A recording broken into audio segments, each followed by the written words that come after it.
Yeah. So ideally, what's going to happen is we're going to have, I don't know, a decent amount of Q&A here from Lakeview people or everyone, whoever's here, and I will talk through. Okay, that's fine.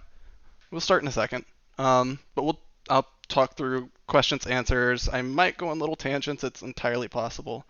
Um, since there's no script or anything, I just want to be able to answer the questions that y'all have on whatever mechanics or PvP stuff in general you have questions about.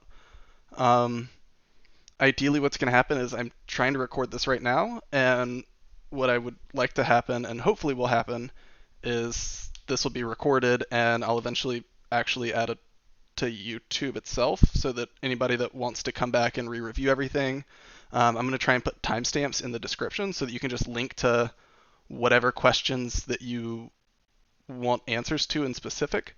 I'll try and link to right about then so that when you want to review it, you can go straight to whatever questions you want. Um, yeah, don't really know how long this is going to go because I don't know how many questions we have or anything. I've got no time limit or anything, so I think we're good to go if someone has the first question. There's like maybe a 10 or 15-second delay, so I'll try and do everything out. Yeah. I'll try and edit out, but I don't know. I only just started like a second ago. It hadn't been going the whole time because I've been live for like 15 minutes now because I wasn't entirely sure what was going to happen. I've not tried this YouTube thing before. Yeah. So who's up first? It's our first question. Or if you want me to just like talk about the very basics of what PvP is in general, I can do that too.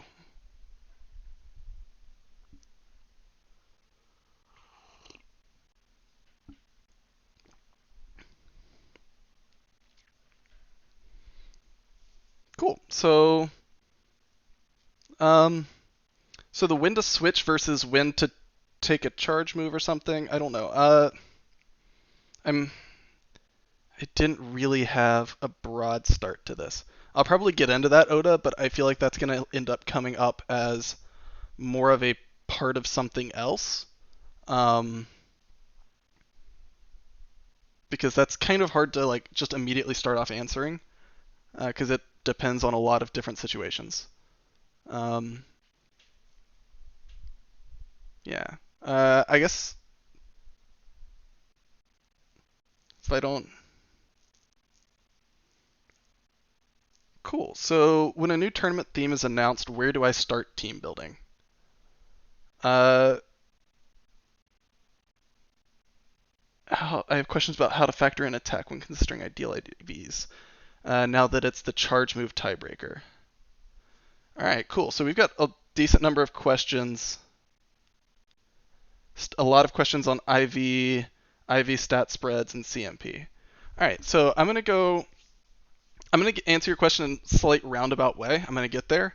Um, so first, I'm going to talk about IVs in general in PvP and what they do. Because everybody likes hunting for ideal PvP IVs, or now there's CMP tie, there's making sure that everything is perfect, getting close to 1500, there's levels, there's lots of different things. So the way IVs are important is that you're trying to get as much stat, like as much total stat as you can into a Pokemon. So like imagine each Pokemon is, say, a glass, and each stat is going to be different rocks, like different sized rocks, from everything from like sand to like larger rocks. And you want as little just air as possible. You want as little wasted space. You want to get as much stat into that Pokemon as possible. And the way you're going to do that is by adding in whichever stats affect your CP the less, because everything is calculated on your CP level.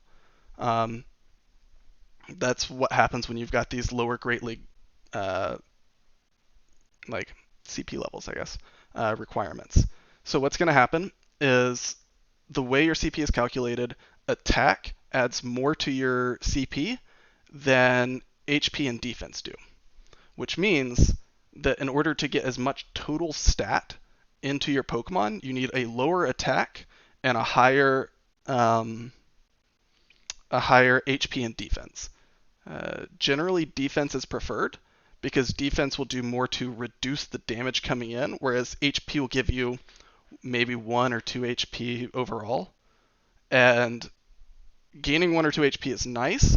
However, if your defense can lower their fast move damage by 1 HP each time, you've effectively gained, I don't know, 10, 15 HP. However many attacks they do, you're effectively gaining 1 HP each time.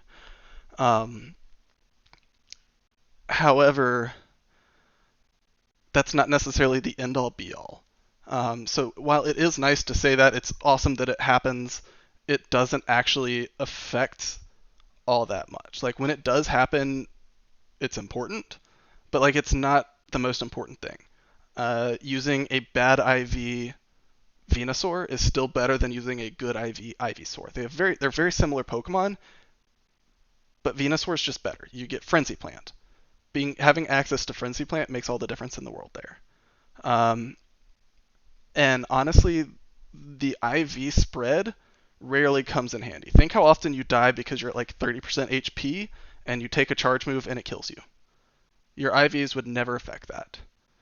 The IVs might affect times where you just barely squeak in getting KO'd. Like you died and they're at 1 HP. Or maybe you killed them and you're at 1 HP. More often than not, what'll actually help you is going to be winning those CMP ties. Most CMP ties are going to be something that your attack stat's not really going to affect. Because no matter if your Hypno has a 15 HP or a 15 attack IV, it's still going to have a lower attack than, say, Alolan Raichu. Alolan Raichu will always win that CMP tie, which means that Alolan Raichu's attack will always go first. So with that in mind, like, IVs really aren't that important. Like, it's something to look for, but it's not the end-all be-all. When it does matter is for Pokemon where the charge move is the deciding factor. So take a Toxicroak Mirror. Okay, CMP. CMP stands for Charge Move Priority. Charge Move Priority is just you and I both hit a Mud Bomb at the same time on the same turn. Who goes first? Like, fast moves happen at the same time. Charge moves can't because, we have to swipe and stuff. And so what's going to go on there is the game's going to decide who goes first. And that is decided by whose attack stat is higher. And when I say attack stat, I don't mean attack IV. I mean who has the higher total attack. And that can come in handy for things like the Toxicroak Mirror or like an Alolan Marowak Mirror. Fights where the Pokemon wins not by hitting them down with their fast moves. So like, what's one that isn't really like that? Say you have a bunch of shields and you've got like 2 Scrafties punching each other. I really doubt that's going to come down to charge move. Chances are you're going to end up killing each other with a counter and it'll be a double knockout. Or like with Wigglytuffs. And so like if the charge moves don't actually end up making the difference, it doesn't matter. But if you've got things like Toxicroak, having that higher attack and the worse PvP IVs is going to win you the fight. And so it's just a matter of balancing, I guess. Like in Go Battle League, it's kind of hard to say because there's so many people using so many different mons that have different IVs, different attacks, different random charge moves. Like, there's just too many factors to actually appreciate it in. I would never really suggest someone using a particular IV set unless there is a particular matchup they want to hit. So like maybe you have some sort of matchup in particularly like these new monthly cups, and you're like, hey, I'm really, really expecting for my Vigoroth to run into Wigglytuff from, the old jungle. They're going to run into each other constantly. And that was one where having a particular IV set on a Wigglytuff would mean that you were going to win that fight. No matter what they did, because back then there was a mechanic you could kind of abuse to try and get extra fast moves in. But even if they did that, this Wigglytuff would win. And it was like the stat was something like 12, 3, 12 or something. It was like a very specific 3 or 4 combinations that worked. But in general, you don't necessarily care. And so what I would just suggest is, at least for Go Battle League, you want to get as much, coming back around, you want to get as much total stat in your Pokemon as you can, because that will do you the most good in the most situations. And sometimes it will not work in your favor, but sometimes it will. And that's really what it comes down to.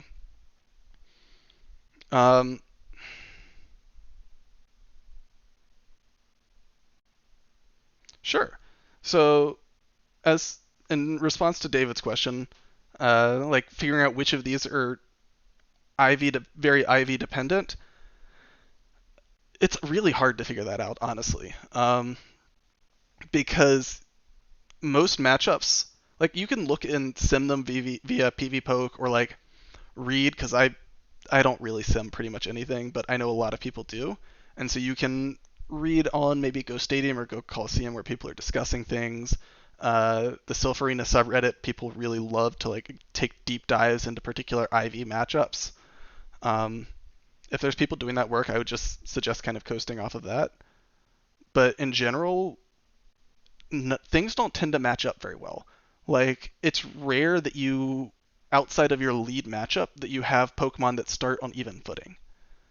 Generally, what's going to happen is someone has a little bit of an energy advantage, someone has a little bit of a health advantage, and suddenly the IV matchups change. Like, it probably still matters, but in a slightly different way, because suddenly everything has changed a little bit. Right, but like, there's not one-on-one matches. There's 3-on-3 matches where shields change, where someone has a slight health or energy advantage or disadvantage. And how often do ties actually happen is they happen fairly frequently, but not every time you see they do a charge move, I do a charge move, it's actually a tie. So take, for example, well, to get around to that, first let's talk about turns. So Pokemon Go is a turn-based game, like turn-based PvP game, kind of. When I say turn-based, I mean everything happens in turns. Round-based would probably be a more accurate description, because turn-based kind of implies I go, then you go, then I go, then you go, like the main series games. Instead, everything takes what we call turns. They're basically rounds. So every turn in the game is a half a second. And so you have everything in the game will take somewhere between 1 and 4 turns. And in reality, everything takes 1 turn except for fast moves. Fast moves can take everywhere between 1 and 4 turns. So you have things like Water Gun and Dragon Breath. Those are 1-turn moves. They will happen once every half a second. You have Counter and Mud Shot and Thunder Shock. Those are 2-turn moves, which means that every second it'll happen once. Dragon Breath will happen twice every time you do it once. You have 3-turn moves like Charm and Razor Leaf. And then you have 4-turn moves such as Confusion and Volt Switch. And so what's going to end up happening is you can get in, say, 3 or 4. You can get in 3 Water Guns in the time that your opponent's Charmer gets in 1 Charm. And so Water Gun, if you actually look at the base stats, does less damage and less energy than Charm, but that's because it happens 3 times. And so they've kind of balanced everything out so it works, which is why we tend to talk about things in damage per turn and energy per turn, just to try and normalize all of that. And so what's going to actually happen is, this is a tricky situation. So the way the game is taking our actions is it will queue up something for you. Or like you tell it to do something and it will queue it. So say I hit my confusion and I immediately see that I have the energy for my next charge move. So I start tapping on my charge move even as confusion takes 4 turns to actually happen.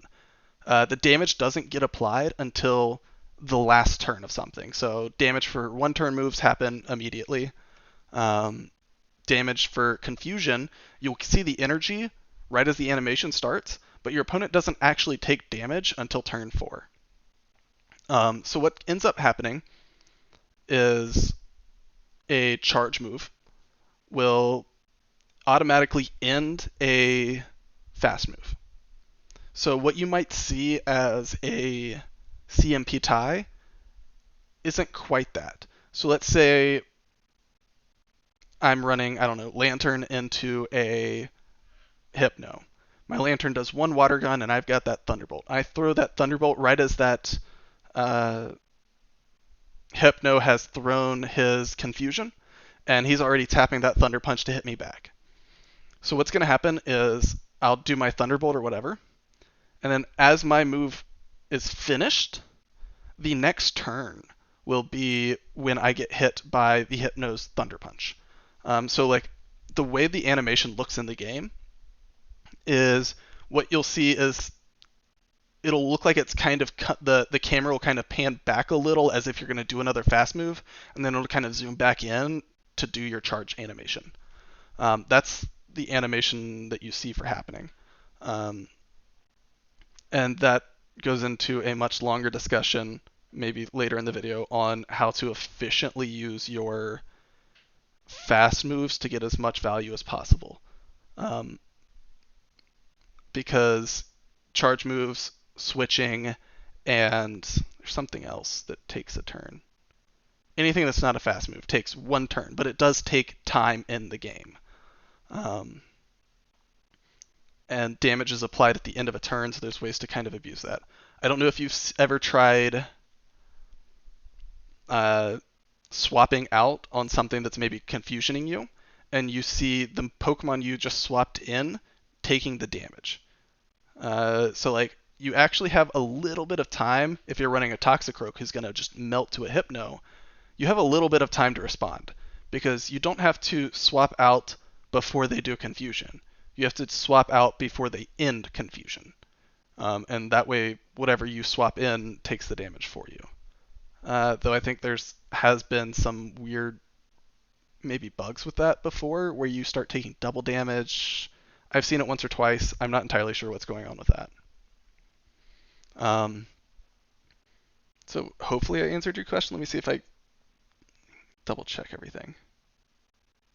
All this IV chat. Yeah, so like there's a lot of times where you'll see them do a charge move, and even though you know that you have the higher attack, you will go second because technically it's not a tie. Their charge move happens, and then your charge move will happen afterward, like in the next turn, not in the same turn. And yeah, David, you should be able to get in 1 counter before you swap out. Theoretically, technically, that should work.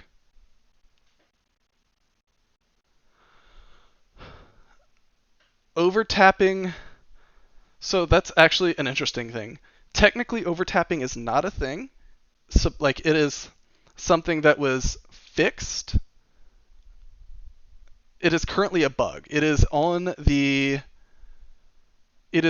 bug report for Niantic. It is not intended. You used to get energy at the end of a move whenever the move finished, like with whenever your damage would happen, and that is when overtapping used to happen. To fix that, they moved energy towards the front end of the move so that you could go ahead and queue up your charge move. However, something broke recently, I guess, and overtapping is back. But it's not necessarily consistent. It used to be at least consistent so that you could predict it, and as long as you timed your charge moves right, you wouldn't do anything bad.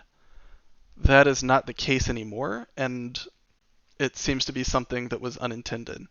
So to answer your question, yes, it's a thing, but not intentionally. It is a thing that should be getting fixed. Um, and I think there was a question earlier that actually would come up right now. Maybe not.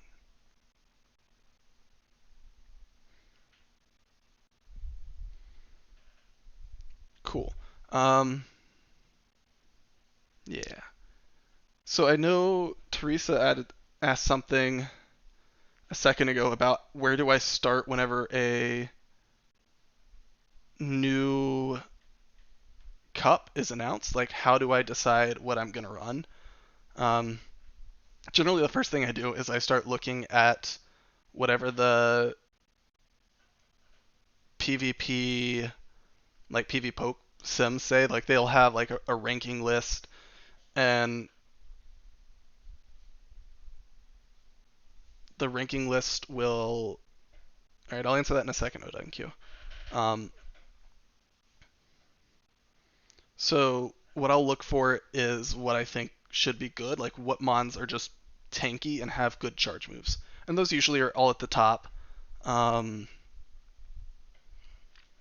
and what I will do is I just practice. I'll play a lot against.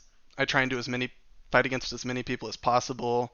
Early on, I like doing blind testing, and I'll just test literally anything under the sun. Um, and if I start finding, hey, there's one thing that is actually super good, like better than its ranking suggests, even if it's just a little bit, like I think that Jumpluff is the best mon in Forest right now. I don't think it's the top ranked mon, but I think it realistically should be because it's very difficult to answer, and even the things that do answer it don't answer it super strongly. I think Kingdra is extremely good for the same reason. Like it just has a lot of play in a lot of places. Um, and so I'll try and like identify things like that I really like, and make sure that I have solid answers for them. Um, so like lately, I've just been thinking that like people like, oh, the flyers are the best things, Jumpluff and Mantine, and so I've recently started playing a lot with Mag Cargo. Even though Mag Cargo is not great, it loses really hard to anything that actually uses water damage. But grass is so good this cup that there's not that much water damage, and with the rock throw, you can handle the flyers that I think are going to be the most important things in the cup. And so I try and find like weird angles like that. Um, so for Q, like any significant matchups or mons, what do you mean for significant in what way? Uh, for Oda, like what would I suggest for the overtapping until it's patched? Like it'll probably mess up counts in the sense of they'll still have the energy, they just won't be able to throw it. I know I was talking earlier with David, and he was joking about how people are accidentally overcharging with Hypno, and now you don't know if it's a Shadow Ball or a Focus Blast that they just couldn't do in time, or like a Focus Blast or a Shadow Ball they couldn't do in time. Um, so it's hard to say. What would I suggest in this case till it's patched? Just keep going. So the matchups where I think, considering attack versus bulk IVs, I really don't think it's important to consider any specific IVs unless there is a very specific matchup you are looking for. And it's hard to be more specific than that. So like in each, particularly Sylph Cups, where it's smaller, uh, where the like meta smaller, it's easier to identify, hey, and I'm gonna be in this matchup a lot, so I want this particular attack stat, or I need this particular bulk stat. Bulk being the combination of defense and HP. Um, for Master League, there's no CP cap, so that none of the IV things matter. You just want as much IV as possible. You want to be 100% because bigger is better. Uh, but for like the thing is like attack stat does nothing until it does everything. So like if I do 4.8 damage to you, I'm doing 4 damage to you each turn. Maybe my attack stat goes up, my bulk goes down, and I'm doing 4.95 damage to you. I'm still doing 4 damage to you. My bulk just went down. However, if I can get enough to get me just over 5, I'm suddenly doing a lot more damage to you every turn. Um, the downside being that is dependent on their bulk. So like maybe my attack goes up, but if their bulk goes up, it might be enough to just keep me right under that floor. Um, and that just makes all of the difference in the world. So for Shadow Mons are interesting. Um, I think the Shadow Mons very much depend on what Pokemon you're using. So you very specifically want things that are very high attack, just naturally attack weighted, and ideally using high attack moves. So like if I'm gonna die in 5 hits, or like die in 10 hits, I guess, versus dying in 11 hits, I'm not really doing that much. Like losing 20% of your bulk as Hypno sounds really scary. Like losing 20% bulk to get 20% attack sounds really scary because you're gonna die faster. But Haunter's already dying really fast anyways, so dealing 20% more damage. Also, I realize that's a terrible example because I don't think Haunter can be Shadow, but dealing 20% more damage in that particular situation would be an amazing thing. So like Victory Bell for the same reason, you're gonna do a lot of damage with Razor Leaf. Gardevoir for the same reason, you're gonna do a lot of damage with Charm, and you're super squishy. So like that 20% boost to your attack is gonna gain you a lot more than 20% decrease on your bulk. It works for Hypno because even though he's very bulky, he's using Confusion, and it's just Confusion's a great move. Um, and so like if you could give me, I don't know, a Shadow Bastiodon, I don't think that would be better than a normal Basti, because doing 20% more damage isn't actually really doing anything because you already don't do tons of damage. However, losing 20% of your bulk as the effectively bulkiest Pokemon, uh, the best usable bulky Pokemon, is way more of a cost than you're gaining. And so it's just a matter of balancing. But that's why you always pretty much only see useful Shadow Pokemon if they are high damage. Um, you're not going to see like a Shadow Pokemon using Mudshot or Thundershock and be super useful. Maybe with like a Magneton, Shadow Magneton could maybe be a thing, but like it's going to be very few, very far between.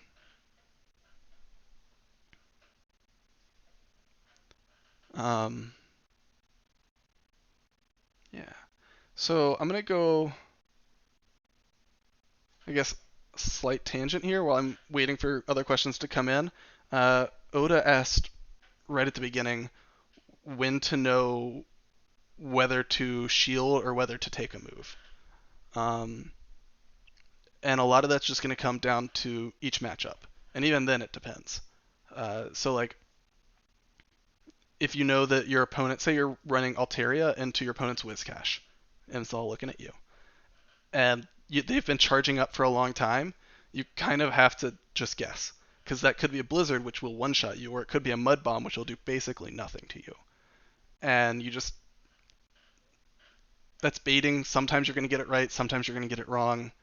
You're going to feel brilliant, you're going to feel terrible, depending on if you made the right or wrong call, but that's just something that happens. Um, Other situations, it's a bit more dependent. So like Azumarill into Registeel. Like I can take 3 Flash Cannons just fine, but I also need to know like, do I need more health?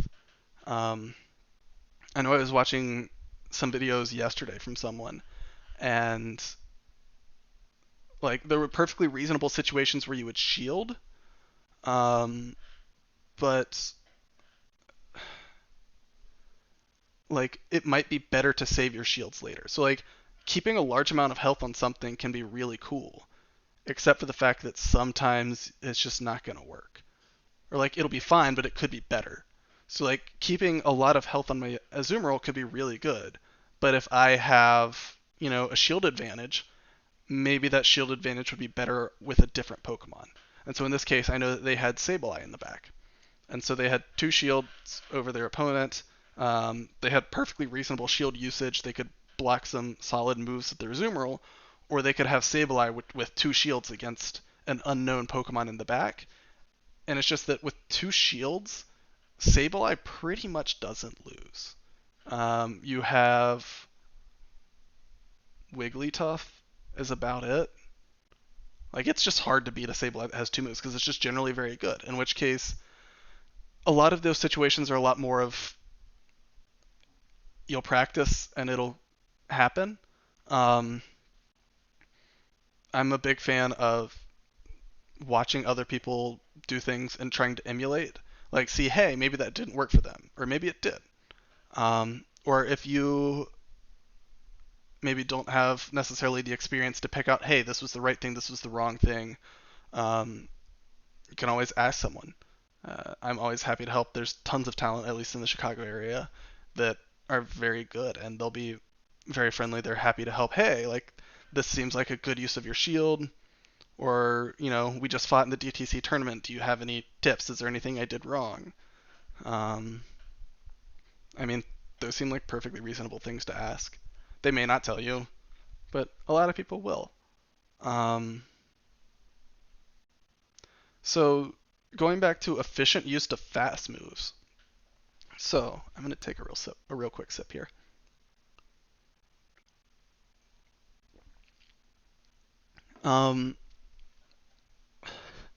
So the way fast moves and charge moves work is that fast moves effectively do nothing until the last turn, and then they do everything. That's when all of your damage comes in. That's when you can actually do something else. And so if your Hypno, or my Hypno, I guess, doesn't really matter, someone's Hypno, is throwing a Confusion. This Confusion will KO your Pokemon. And I have basically no HP left, but also you don't have much HP left, so we're both 1 hit from death. I'm throwing a Confusion, you're throwing a counter at me. If your counter, that 1 counter is enough to kill me, I will take damage before you do, because your move is faster. Your move has finished, my move has not. As such, my Hypno will die, you will not take any damage. So keeping that general idea in mind, the way charge moves work is charge moves will always go before fast moves happen. The downside is that charge moves will also automatically end fast moves. They will end them early if they have to. And so what's going to happen is, if we're going back into that water gun and confusion situation, the 1-turn move and the 4-turn move, if we're going pretty far into our fight, we're throwing charge moves back and forth, whatever. So like the general flow of the battle is going to be turn 1, I'll throw a water gun, turn 1, you throw confusion. Turn 2, I'm doing another water gun, you're still in your confusion. Turn 3 is another water gun, you're still in your confusion. Turn 4 is another water gun, all of your confusion damage hits me at once. So what will happen then is, so like turn 5, we can both do whatever we want. If we both do charge moves, it'll be a CMP tie, and I think Lantern wins that, but I honestly don't know. However, what would happen if, say, I did water gun, water gun, water gun, and on that 4th turn, instead of doing another water gun, I threw my charge move? What happens then is I do my charge move, and your confusion will immediately end. So I've done 3 water guns and then my Thunderbolt or whatever, and after my charge move ends, my Thunderbolt ends, if you are still alive, I will take confusion damage. You will get your energy. We're happy to go. Instead, being like, that is an efficient use of your fast move. What we could do is, instead of me going water gun, water gun, water gun, charge move, I could just go turn 1 charge move and you do turn 1 confusion. What will happen is I will do my Thunderbolt. If you are still alive, your charge move is done, or your confusion is done. I will take confusion damage. Then we will go on to turn 2, which is effectively the turn 5 from last time, where you will do another confusion and I will start water gunning again. The difference is I just got 3 less water guns. I still took a confusion, He still took a Thunderbolt, but I just lost 3 fast moves. Um, and so that's where it comes in to try and be efficient. I mean, obviously, if you can kill them, you want to kill them because dead Pokemon don't throw charge moves. But you also want to make sure that you're not giving away little edges. I know I've told Oda, and he's a big fan, I guess, of. I think a lot of PvP is going to be in the small edges. Um, Making very good switches, making sure that you're managing things well, making sure you don't just give up fast moves. Like, any one of these things won't lose you a game, but doing a lot of them very well might. Um, and so, like, this is one of those things where it matters, or it can matter. But, like, you also don't want to focus so much on this that you're giving away, like, oh, I just didn't do a charge move because I was trying to be perfectly efficient. And then you lose your energy, and that's no longer efficient. Um, Generally, where I don't tend to look for that in mid battle. Like, I don't think, okay, I'm just going to try and time this with their animations because honestly, I just get confused by the animations a lot. However, I do note that, hey, my opponent's using confusion. If I have a charge move, like I'm over farming a little bit and this Hypno throws a Thunder Punch at me, I'm running, I don't know, what am I running? Azu. Azu uses Bubble. Bubble is a 3-turn move. So I take that Thunder Punch, and I have the option to either immediately throw my Ice Beam afterward, or I can get in a bubble. A bubble is 3 turns. And so I will get in my bubble and then throw a charge move. I'll get a little bit extra energy. I'll do a little bit more damage. It may not matter, but it might. Um, Getting free fast attacks is always a good thing to do. Um, and this isn't like it's a hack or a mechanic. Like, you're not abusing the system. It's more of you're just trying to make sure that you're not giving away free energy, free charge moves, or free fast moves. Um, if you were around or playing back during the time of piggybacking, which is when you could use 2 charge moves back to back to keep your opponent from using a fast move, this is like the anti-version of this. You are making sure to not give away your fast move by doing charge moves back to back. It's like piggy fording is the term I like for that, even though it makes 0 sense. Um, yeah. So that's basically what it is. Uh, I'm working on trying to make a video to explain that better because I know there was a Reddit article that did a very good job of breaking this down, but it was also like you have to read it and apply, and that's not necessarily how everyone learns. And so I want to try and be as helpful as possible. I think it'll be fun. Yeah. I feel like there was other things that I wanted to talk about.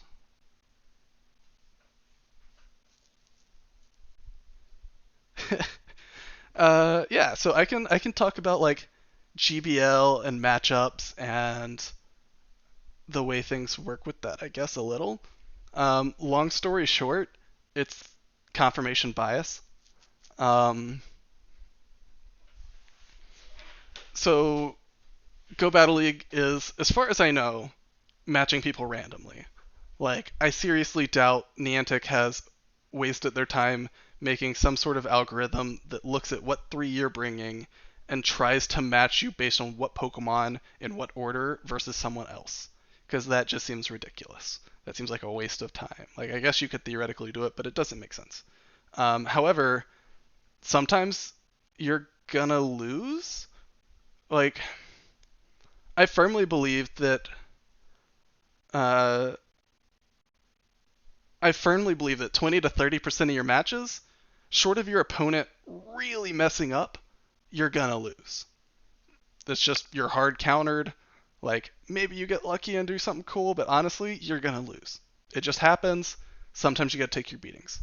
On the other hand, there's gonna be 20 to 30% of games that, short of you really messing up or like doing something unbelievably stupid, like fat fingering your switch and bringing in a Whiscash into a Meganium or something, like you're gonna win just because you had the right Pokemon in the right order, and it's just hard to lose.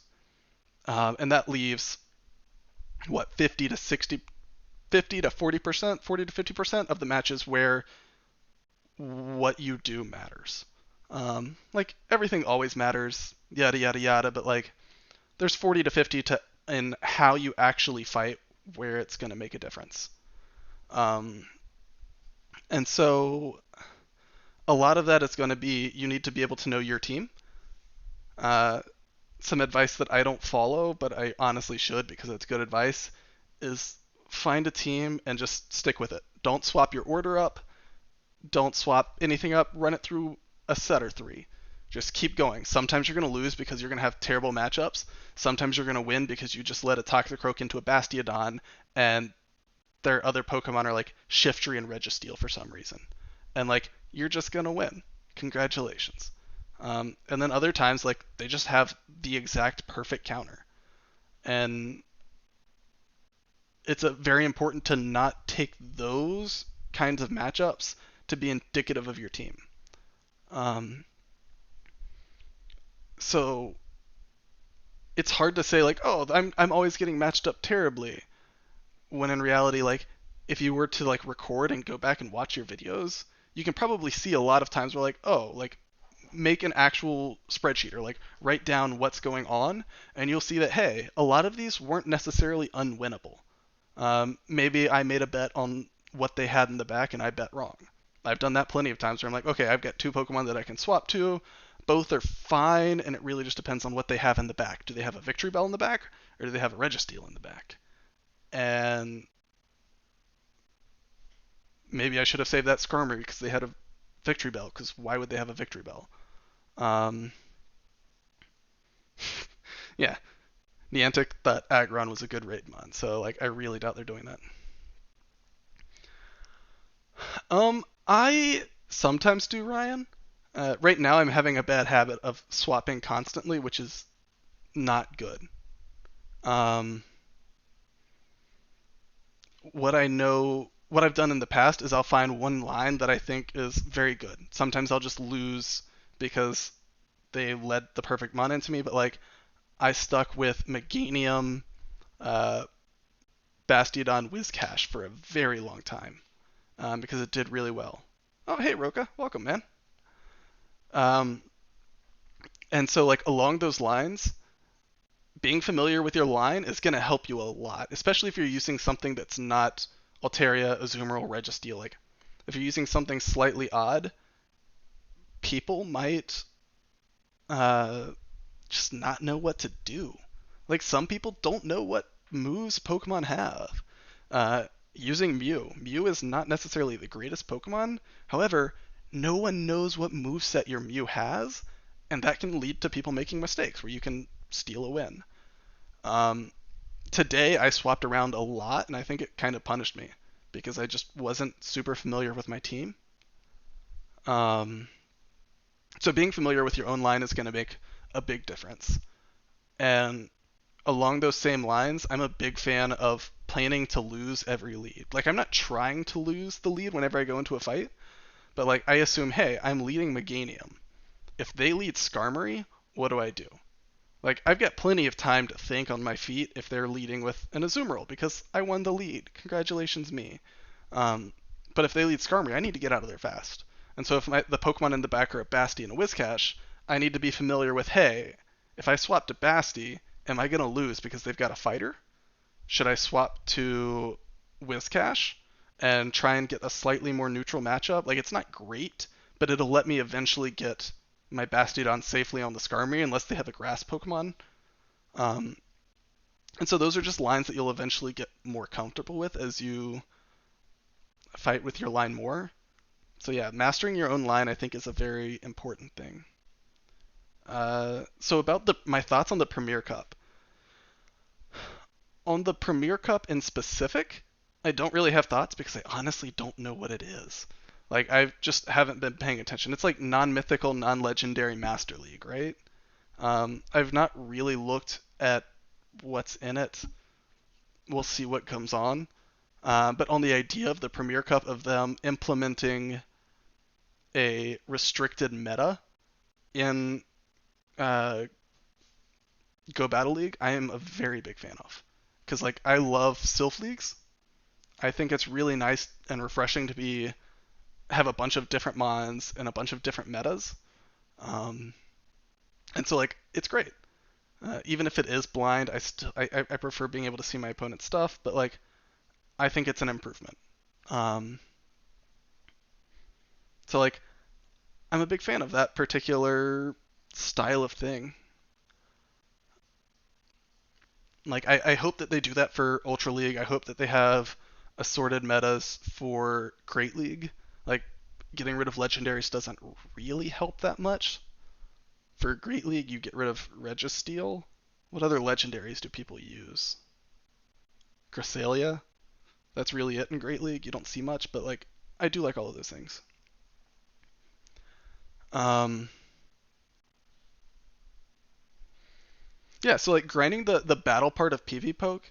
I don't know if you can do just open Great League, like basically mimic the Go Battle League in PvP poke where their little battle sim is. Um, if you can, that's a great way to do it. I used to play that some, but it's been a while. Not gonna lie. Yeah, I'm excited for Shadow Magneton.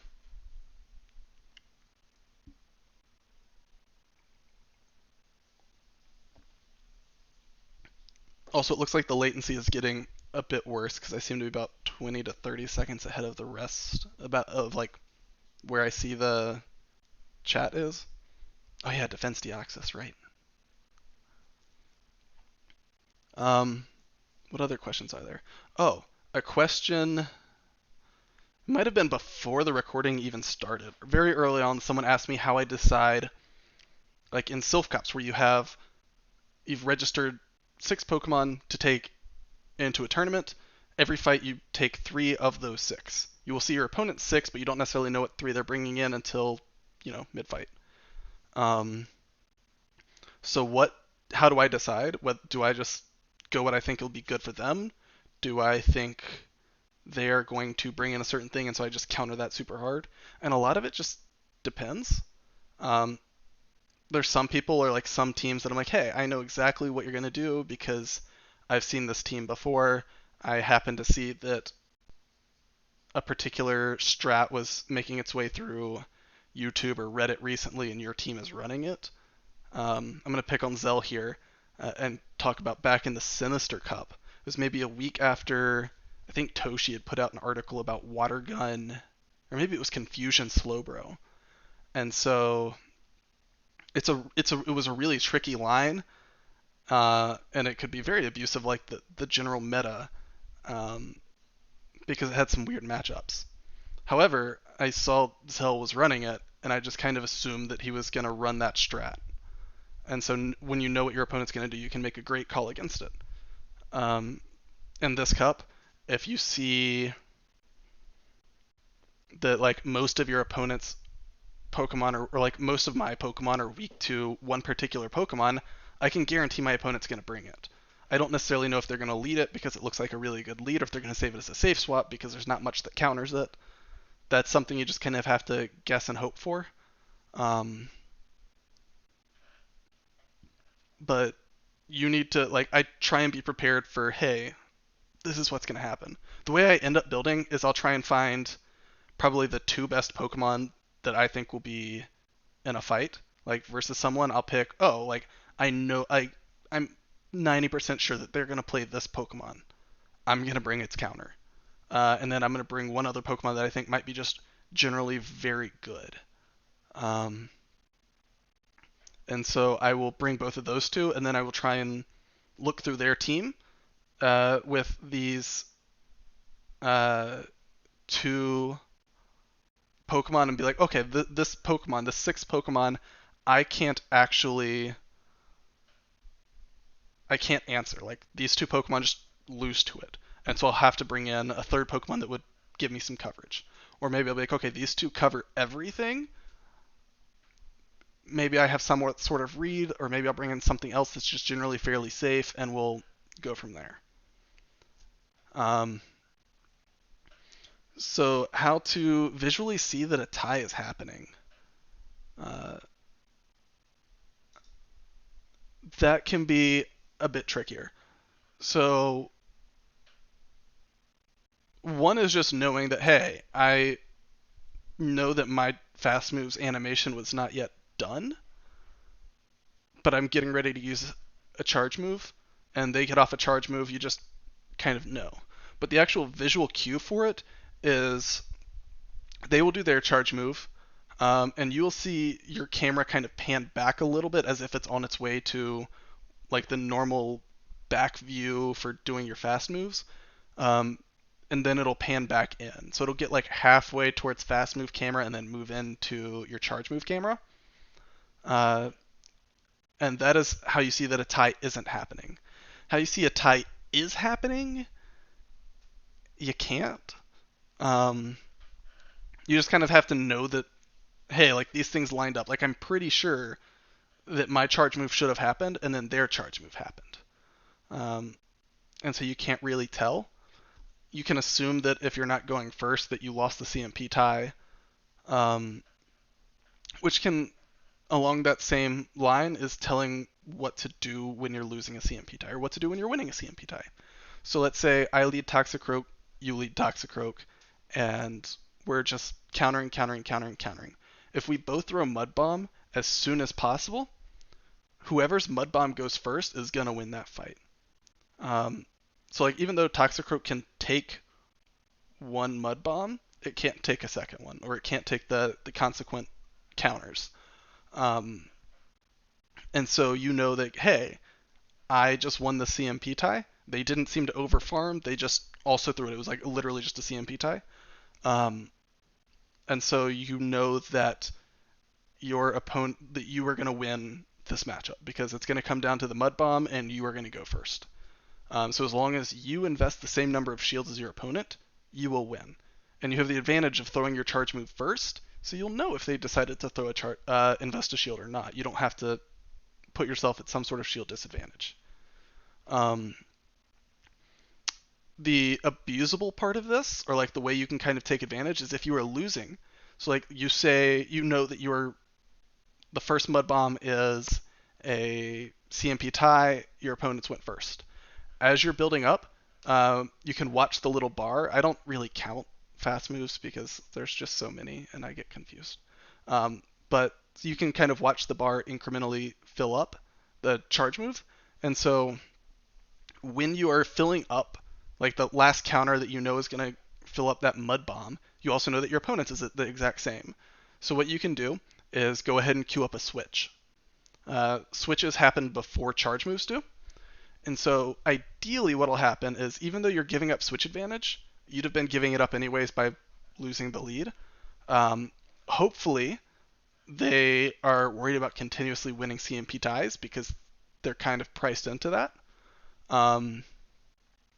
And you'll be able to choose what eats that mud bomb. Maybe you swap in, I don't know, a Tropius and you're going to triple resist the mud bomb, and that's fantastic. They'll be able to trap your Tropius with whatever mon is their choice, but you were going to lose the lead anyway, so that was probably going to happen. At least this way you have a fully loaded, or not fully, you have a mud bomb loaded on your Toxicroak, and their Toxicroak has no energy. And if they don't start swapping out fast, it's going to also be taking air slashes. Does that make sense?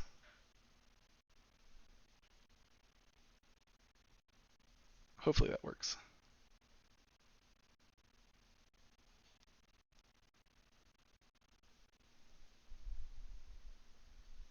All right.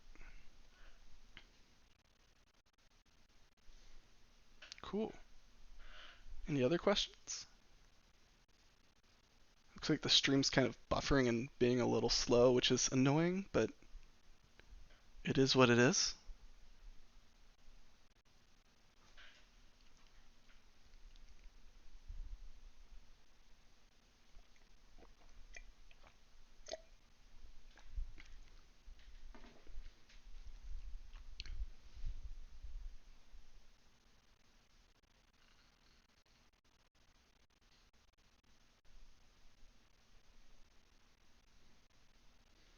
All right, looks pretty quiet. Does anyone have any other questions, or I don't know how far behind the stream is at this point. Maybe I should post, like, type something in chat real fast.